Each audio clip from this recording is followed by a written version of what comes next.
Hello everyone, welcome back to Shiksha Chamber. आज का हमारा ऐसे जो है वो आधारित है ऑर्गेनिक फार्मिंग के मेथड्स पर, जिसे हम पास्ट, प्रेजेंट और फ्यूचर इन 3 स्टेजेस के माध्यम से लिखने और डिस्कस करने वाले हैं। तो चलिए बिना किसी देरी के शुरू करते हैं हमारी ऐसे राइटिंग का एपिसोड नंबर 2। तो इस ऐसे की जो हम ओपनिंग करने वाले हैं वो हम कर रहे हैं एक कोट से, जो कि है nature's way is the best वे।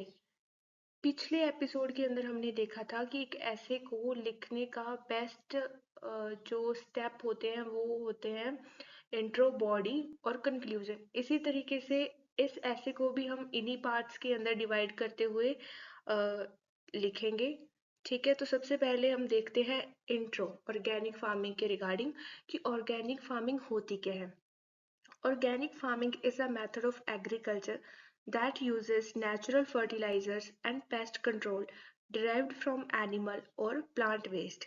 यानी कि ऑर्गेनिक फार्मिंग एक ऐसा एग्रीकल्चर मेथड है जो एनिमल और प्लांट वेस्ट से डिराइव्ड, जो नेचुरल फर्टिलाइजर और पेस्ट कंट्रोल का यूज करता है।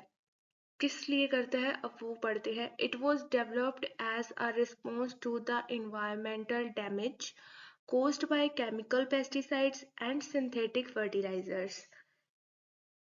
तो इनका जो यूज होता है ना, वो क्या क्यों होता है, ये एक रीजन है कि इन्वायरमेंटल डैमेज हो रहा है। किनसे? जो केमिकल यूज कर रहे हैं फर्टिलाइज एग्रीकल्चर प्रोसेसेस के अंदर, उनसे क्या है, इन्वायरमेंट को डैमेज हो रहा है। तो उसी डैमेज को प्रोटेक्ट करने के लिए ऑर्गेनिक फार्मिंग को शुरू किया गया। तो ऑर्गेनिक फार्मिंग हम कह सकते हैं कि एक ऐसा वे या प्रोसेस है जो इन्वायरमेंट की प्रोटेक्शन और इन्वायरमेंट को मेंटेन करने के लिए काफ़ी मददगार है। तो ये पार्ट हो गया हमारे इंट्रोडक्शन का।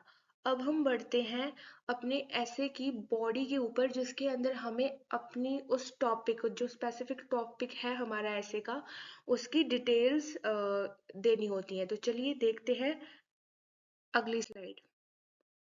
तो ये जो स्लाइड है वो हमारी बात कर रही है हिस्टोरिकल बैकग्राउंड क्या था, यानी कि ऑर्गेनिक फार्मिंग रिलेटेड क्या हिस्ट्री है। तो उस सब को हम पहले, जो अपना पहला पैराग्राफ है बॉडी का, उसके अंदर डिस्कस करने वाले हैं। तो चलिए पढ़ते हैं। The roots of organic farming can be traced back to ancient civilisation including the Greeks, Roman and Chinese.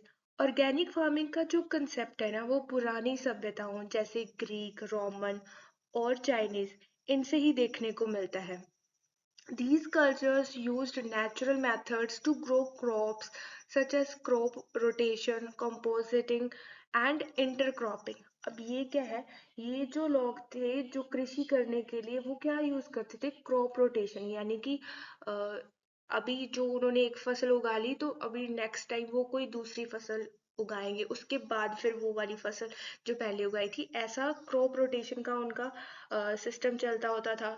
Compositing और इंटरक्रॉपिंग जैसे नेचुरल मेथड यूज करते थे वो लोग।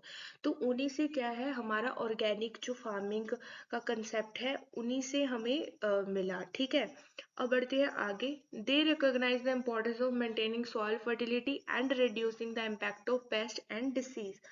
क्योंकि ये जो लोग थे ना, ये सॉइल फर्टिलिटी मेंटेन करने और जो पेस्ट और डिसीज का इम्पैक्ट कम करने की इम्पोर्टेंस को समझते थे। तो इसीलिए हमें क्या मिला, जो ऑर्गेनिक फार्मिंग का कंसेप्ट था उनसे मिला। हमने उनकी जो कृषि प्रणालियां थी उनको अपनाया, तो हमें हमारे पास आया ऑर्गेनिक फार्मिंग का कंसेप्ट। ठीक है, one of the earliest proponents of organic farming was Sir Albert Howard, a British agriculturist scientist who worked in India in the early 20th century. Howard observed that traditional Indian farmers used natural methods to maintain soil fertility and produce healthy crops। जब हम organic farming की बात करते हैं ना, तो एक famous नाम आता है, जो कि है अल्बर्ट होवर्ड। इन्होंने क्या किया, ऑर्गेनिक फार्मिंग को प्रमोट किया था। ये एक ब्रिटिश एग्रीकल्चरिस्ट थे जो 20th सेंचुरी के शुरुआत में इंडिया में काम कर रहे थे। इन्होंने देखा कि जो ट्रेडिशनल इंडियन फार्मर्स हैं वो नेचुरल मेथड का यूज करते हैं हेल्थी क्रॉप्स उगाने में। तो उन्होंने कंपोजिटिंग और दूसरे जो ऑर्गेनिक फार्मिंग प्रैक्टिसेस थी उन पर एक्सपेरिमेंट किए और लॉ ऑफ रिटर्न का कंसेप्ट डेवलप किया। He begins experimenting with compositing and other organic farming practices and developed the concept of the law of returns, which states that the health of the soil depends on the nutrients returned to it. इन्होंने law of return का concept develop किया, जिसका मतलब था कि soil यानी कि जो मिट्टी की हेल्थ है ना, उन न्यूट्रिएंट्स पर डेवलप डिपेंड करती है जो उसे वापस मिलते हैं। तो ये था एक द लॉ ऑफ रिटर्न का कंसेप्ट उनके द्वारा डेवलप किया गया। अब हम देख लेते हैं करंट सिनेरियो, यानी कि आजकल ऑर्गेनिक फार्मिंग का क्या स्टेटस है। आज के समय में ऑर्गेनिक फार्मिंग कैसे ग्रो कर रही है, क्या सिस्टम है, तो उसको डिस्कस करते हैं। Today organic farming is a growing movement with increasing demand for organic products around the world. आज के समय में जो ऑर्गेनिक फार्मिंग है एक ग्रोइंग मूवमेंट है और दुनिया भर में ऑर्गेनिक प्रोडक्ट्स की डिमांड भी बढ़ती जा रही है। Many countries have established certification program to regulate and promote organic farming practices. और कई देशों में तो ऑर्गेनिक फार्मिंग जो प्रैक्टिसेस हैं उनको रेगुलेट करने के लिए, उनको प्रमोट करने के लिए सर्टिफिकेशन प्रोग्राम चला रखे हैं। जैसे कि the international federation of organic agriculture movement was founded in 1972 and has since become a global network of organic farming organization। जैसे कि international federation of organic agriculture movement 1972 में शुरू हुई थी और तब से लेकर अब तक ऑर्गेनिक फार्मिंग ऑर्गेनाइजेशन का इस ऑर्गेनिक फार्मिंग ऑर्गेनाइजेशन का ग्लोबल नेटवर्क बन गई है। ठीक है, इतनी दूर तक अब ये फैल चुकी है। तो उसके बाद हम पढ़ते हैं organic farming has many benefits, यानी कि ऑर्गेनिक फार्मिंग के बहुत सारे फायदे हैं, including promoting soil health, reducing the use of synthetic pesticides and fertiliser and promoting biodiversity. Organic farming के काफ़ी बेनिफिट्स तो हैं। ये सॉइल हेल्थ प्रमोट करती है, सिंथेटिक्स जो पेस्टिसाइड और फर्टिलाइजर्स के यूज़ को रिड्यूस करती है और बायोडाइवर्सिटी को प्रमोट करती है। तो ये सारे इसके क्या है, बेनिफिट्स हैं। Organic farms also tend to be more labor intensive, which can provide opportunity for rural communities and support local economic। जो ऑर्गेनिक फार्मिंग है वो ज़्यादा लेबर इंटेंसिव होती है, जो रूरल कम्युनिटीज़ को अपॉर्चुनिटीज़ प्रोवाइड करवाते हैं और लोकल इकोनॉमीज़ को भी सपोर्ट करते हैं। इसके अंदर क्या हो रहा है, देखो, दो तरीके के फायदे इससे हो रहे हैं। एक तो हमें ऑर्गेनिक नेचुरल वे से हमें फूड मिल रहा है, ठीक है, क्रॉप्स वगैरह उगाई जा रही हैं वो नेचुरल वे से, जिससे क्या हो रहा है, सॉइल और इन्वायरमेंटल दोनों मेंटेन रह रहे हैं। ठीक है, और दूसरा जो बेनिफिट है वो ये बेनिफिट है कि ये लेबर इंटेंसिव होती है, जिसकी वजह से काफ़ी ऐसी रूरल कम्युनिटीज़ हैं जिनको क्या है, अपॉर्चुनिटीज़ मिल रही हैं और लोकल इकोनॉमी को भी ये सपोर्ट कर रही हैं। तो इसके फायदे हैं ये। अब आज के समय में ये हमारा करंट सिनेरियो पर था। अब हम देखते हैं फ्यूचर के अंदर ऑर्गेनिक फार्मिंग की क्या स्थिति रहने वाली है। तो इसकी हमने ओपनिंग की है एक कोट से, जो कि है ग्रो ग्रीन ईट क्लीन। तो फ्यूचर पर्सपेक्ट देखते हैं अब इसका। और the future of organic farming looks like bright as more people learn about its benefits. Organic farming का फ्यूचर बहुत ही ब्राइट नजर आ रहा है क्योंकि लोग इसके बेनिफिट्स के बारे में ज्यादा जान रहे हैं। Governments and organizations around the world are supporting organic farming with policies and subsidies, making it easier for farmers to go organic। और जो गवर्नमेंट ऑर्गेनाइजेशंस हैं विश्व स्तर पर ऑर्गेनिक फार्मिंग पॉलिसीज और सब्सिडीज के माध्यम से ऑर्गेनिक फार्मिंग को सपोर्ट कर रहे हैं, जिससे फार्मर्स के लिए ऑर्गेनिक फार्मिंग को अडॉप्ट करना और भी आसान हो रहा है।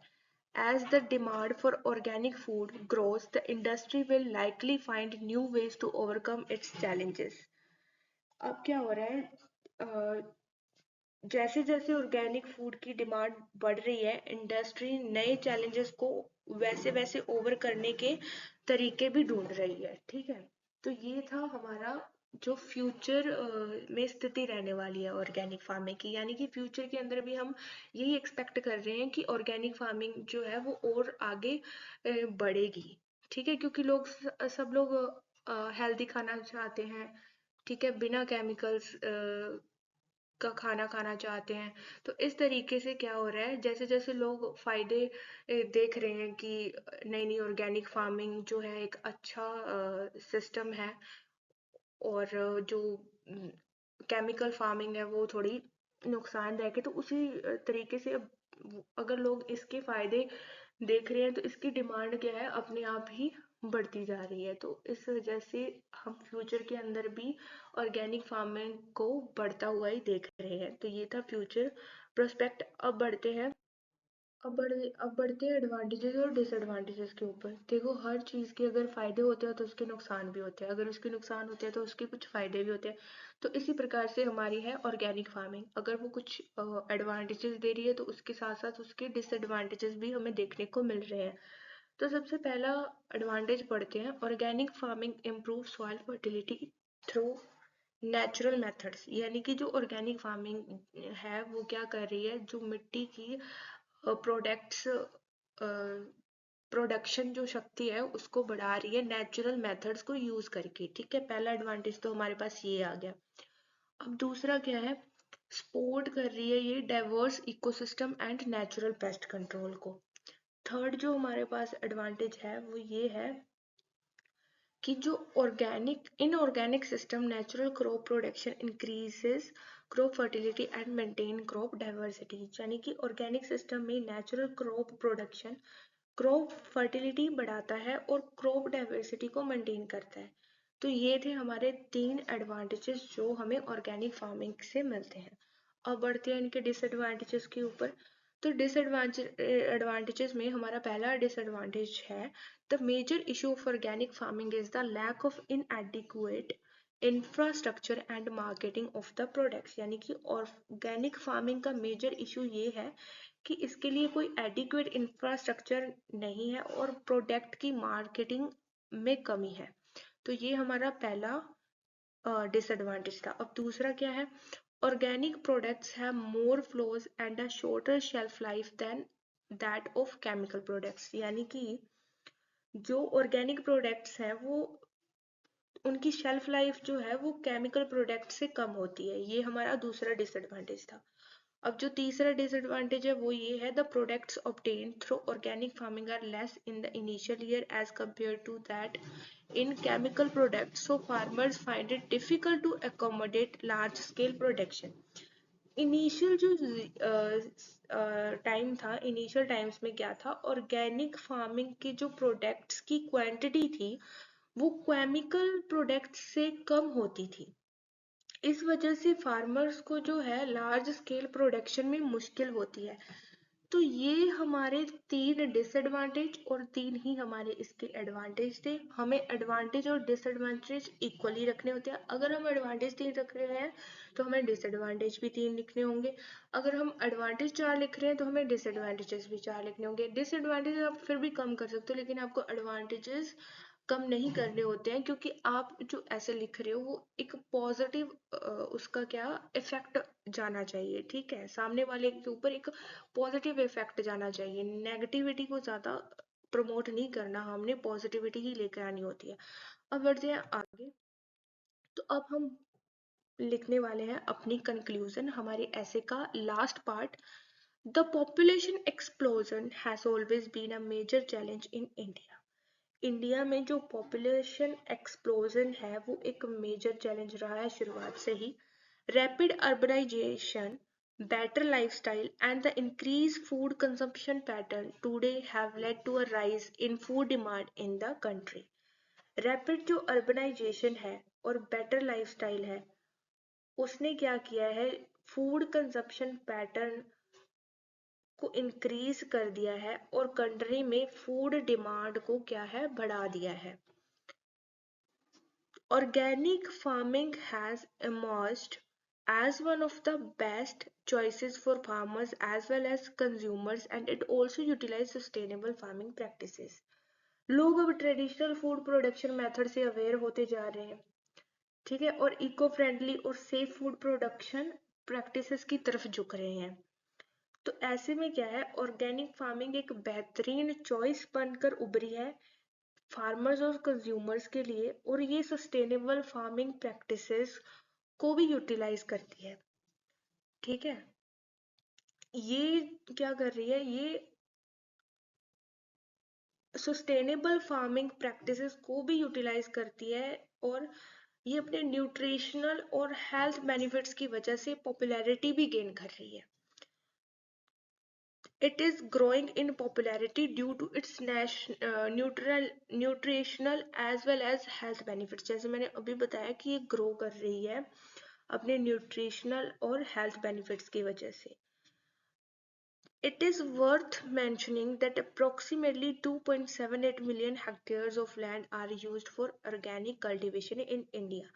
ये भी वर्थ मेंशनिंग है, ये कहना भी बिल्कुल सही है कि इंडिया में अप्रोक्सीमेटली 2.78 मिलियन जो हेक्टेयर लैंड है वो ऑर्गेनिक कल्टीवेशन के लिए यूज हो रही है। तो ये था हमारा कंक्लूजन। इसके अंदर आप कुछ और स्कीम्स वगैरह जो ऑर्गेनिक फार्मिंग के रिगार्डिंग गवर्नमेंट के द्वारा चलाई गई हैं उनकी भी आप रेफरेंस दे सकते हैं अगर आपको देनी है तो, वरना इतना भी बहुत सफिशिएंट है, ठीक है। तो ये था हमारा पूरा ऐसे जिसको हमने 3 स्टेजेस के अंदर डिस्कस किया, पास्ट, प्रेजेंट और फ्यूचर सिनेरियो को देखते हुए, पर्सपेक्टिव्स को देखते हुए कि ऑर्गेनिक फार्मिंग की पहले क्या स्थिति थी, अब क्या स्थिति है और आने वाले समय में क्या स्थिति रहने वाली है। तो ये था हमारा पूरा का पूरा ऐसे। आज के लिए बस इतना। उम्मीद है कि आपको ये वीडियो हेल्पफुल लगी होगी। अगर आपको ये वीडियो अच्छी लगी है और आप और भी ऐसी वीडियोस चाहते हैं तो नीचे कमेंट करके बताना मत भूलिएगा। और अगर आपका कोई क्वेश्चन है, कुछ क्वेरी है या कोई डाउट है तो वो भी आप कमेंट सेक्शन के अंदर पूछ सकते हैं। इस वीडियो का जो पीडीएफ है वो आपको मेरे टेलीग्राम चैनल पर मिल जाएगा, उसका लिंक मैं नीचे डिस्क्रिप्शन बॉक्स में प्रोवाइड करवा दूंगी। So don't forget to like, share and subscribe for more educational content. Thank you for watching and I will see you in the next episode of our essay writing series. Bye bye guys, take care.